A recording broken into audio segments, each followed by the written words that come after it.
This one's called Man, I Call That Living. Back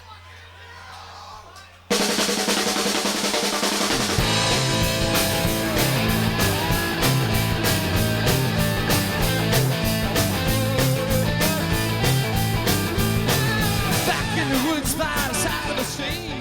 The real bond here is that the four of us all just love music, and thankfully it was very similar music. And I think the thing is, we've always had this friendship that transcends any of that too, so that's what's made it been so easy to stay together for all these years. We actually care about each other and then stay in contact with each other. There's other people out there that, you know, their allegiance right away. I mean, when they found out what we were doing and everything like that, they came right along because it was an attitude type thing. It was a scene, you know, more than just the music. It was a scene. And from there, it just kind of snowballed, you know. I mean, crowds attract crowds, you know. Great old guy named Louie, and pretty much on Friday and Saturday nights, there was nothing going on there, you know. And, they'd have the regular crowd at the bar, and so you had this beautiful dance hall with a stage, and it was empty. So we just approached him, you know, and said, hey, you know. We weren't charging a whole lot of money. We've never really been in this whole thing for money. It's more just, I don't know, the enjoyment of the music. And so basically, we were not really renting out the hall. It was just, we brought bodies in there that drank, and he just loved that. And that's his, he made the money on the booze, and we got people in there, and we just made a little off the door.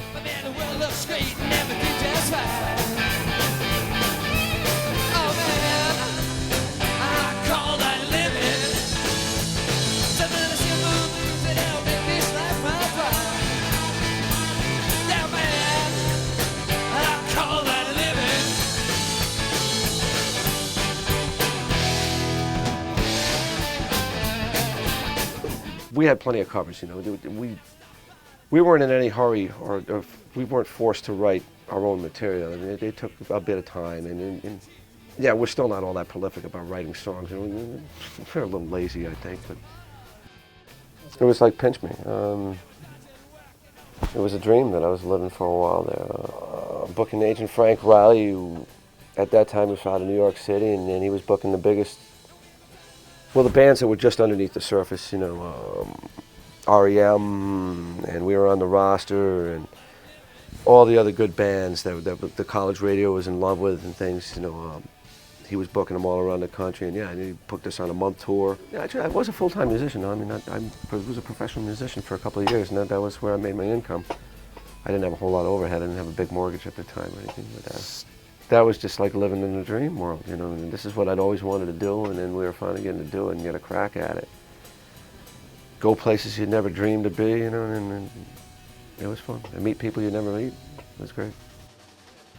No, we're pretty boring, actually, I think. You know, we read a lot. Some people even referred to us as the readers. I remember some band up in New Haven, oh yeah, you guys read a lot, you know. And yeah, there's a lot of time, dead time on the road. You have to get to these clubs early and set up.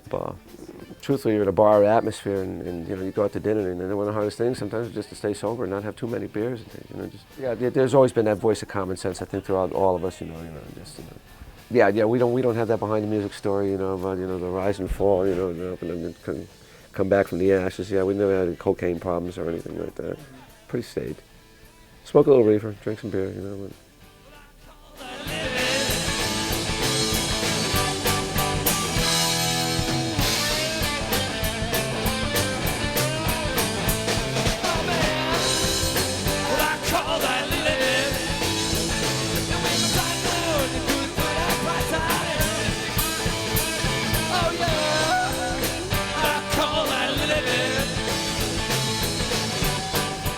we've always had a mutual admiration for Roger. I remember first time we saw him was up at Picardi's. There was a Trod Nozzle review up there. There were 5 bands. Nelson Adelaide was on there. The Scratch Band was there. Roger's band.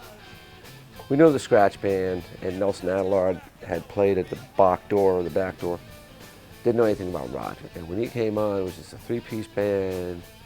And holy shit, they just rocked. And this guy's got a voice like you could peel paint off a wall. You know, it's like, what? Wow. So right away we just locked in on. It's all right. I like it that way. Oh man, I call that living. Sometimes little things that help make this life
there was always a few hardcores that started it, and it was just infectious. You know, you could just see the people were having fun.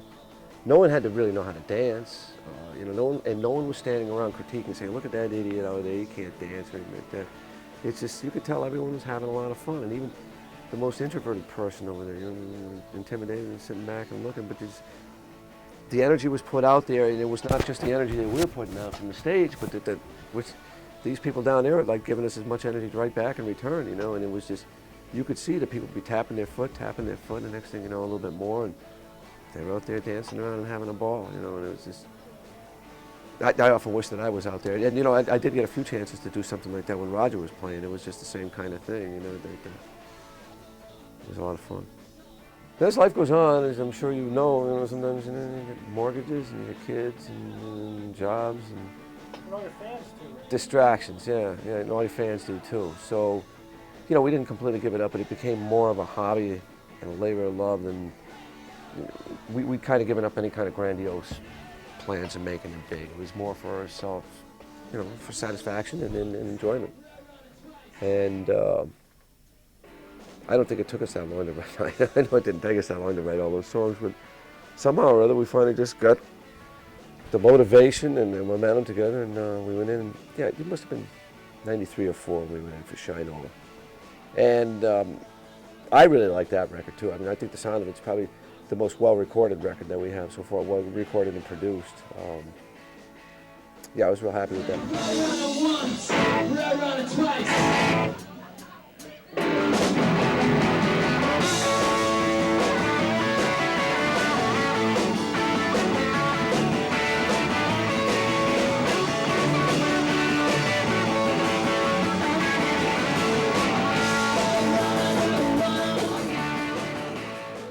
Nah, you know what? It was like that. It was that close. I lived the dream. I have no regrets. I'd go back and do it all over again. You know? I enjoyed the hell out of it. I think we worked hard at it. We probably could have worked a bit harder at it, wrote more songs and things, but so we're busy having a good time. I mean, you know, not party-wise or anything like that, but just, you know, enjoying our lives. And yeah, we didn't get consumed with the band or anything, but no, I mean, we actually enjoy each other and each other's company, and we stay in touch. And yeah, it's been a wonderful thing to be involved with. I can't believe this many years have gone by. You know?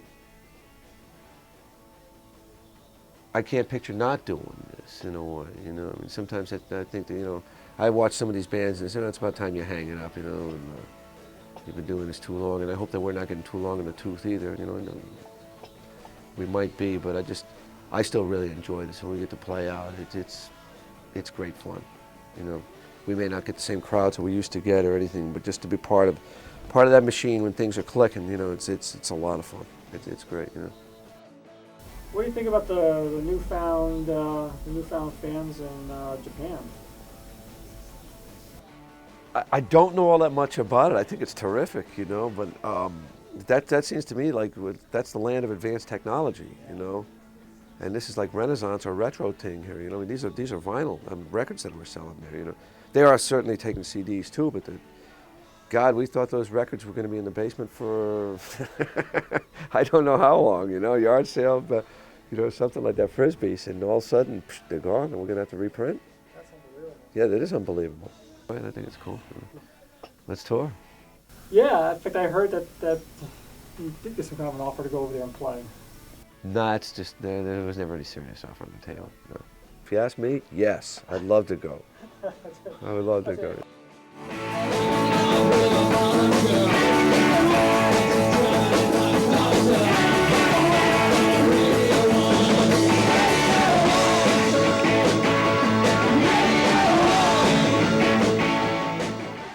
I've gotten up there and I look down sometimes at the crowd, and when they're cheering, they're smiling, they're clapping, dancing, I just think to myself, God, I'm so fucking privileged, you know, to be up here. You know, how lucky I am, you know, and these people are enjoying it to boot. I'm really, yeah, charmed life, you know, this is very fortunate.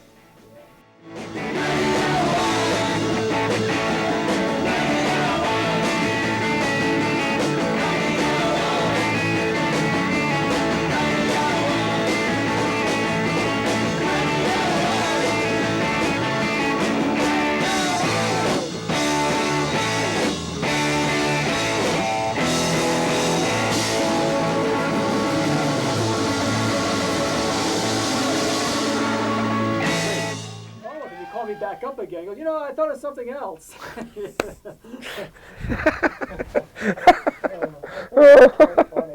Oh yeah.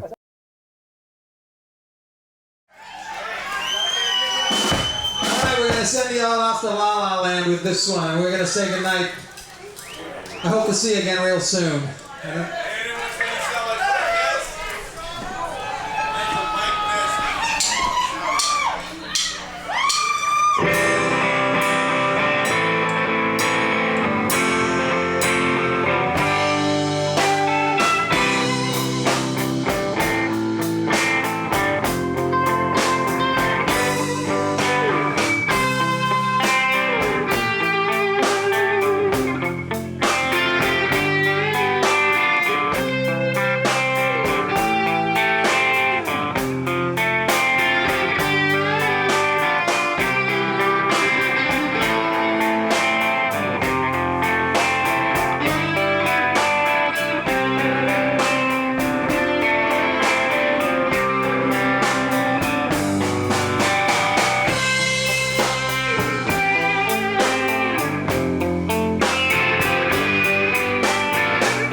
Good night, everybody. We're the Reducers. Thank you.